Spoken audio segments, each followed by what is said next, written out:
Hey folks, alright, so I am going to a very interesting event right now. Some of you may or may not have ever heard of this.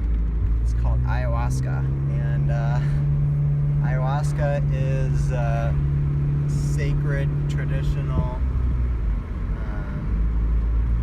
ceremonial, herbal concoction that is taken in South America, and it's from two plants, a small tree and then also a vine. You mix them together and it makes ayahuasca. So I think they put other plants in there sometimes too, but anyways, I was feeling kind of nervous earlier today and yesterday, but I'm feeling good. You don't need a lot of food before. Had a meal like around midday and stuff like that, some oats, but nothing too crazy.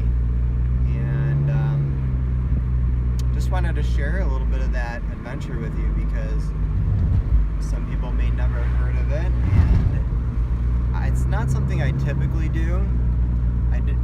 It's not one of those things that I do often, though I have a high amount of respect for all your...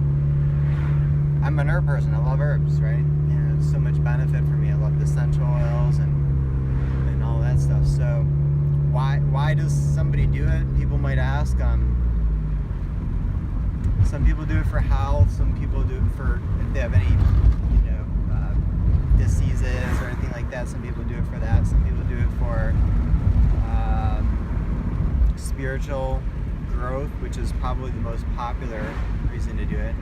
One thing that I do want to say that you have to be very careful with is make sure if you do come across it, and if you ever want to have that experience of an ayahuasca ceremony, be sure that you're with somebody who's very experienced and knowledgeable about what they're doing, because when you use these plants, like anything like that, like shrooms or magic mushrooms or anything like that, you have to realize that your system opens up so much. It makes you very, very open.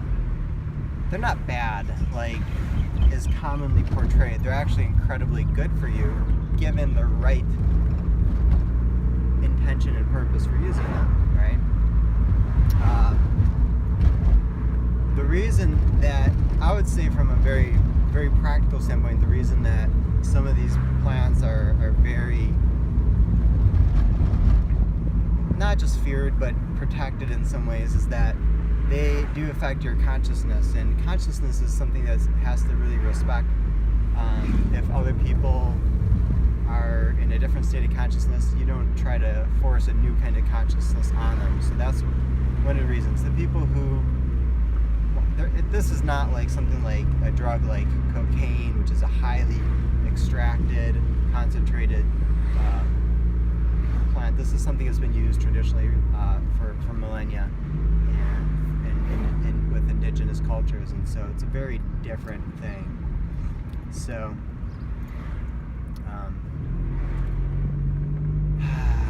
I'm not an expert on it. I've only done ayahuasca once before, and so I don't have as much as I could say, but I did want to open the topic up a little bit, and I'm going to share a little bit about how I'm doing and what my experience was like afterwards. Sometimes people get a lot of visions. People usually puke a lot. It's a very purgative process. You're like, why would anybody want to do that? Yes, that is true. That's a good question. Anyways, people do it though, and I'm gonna share it, like I said, some more afterwards. So I'll check on it afterwards, and wish me luck. Bye.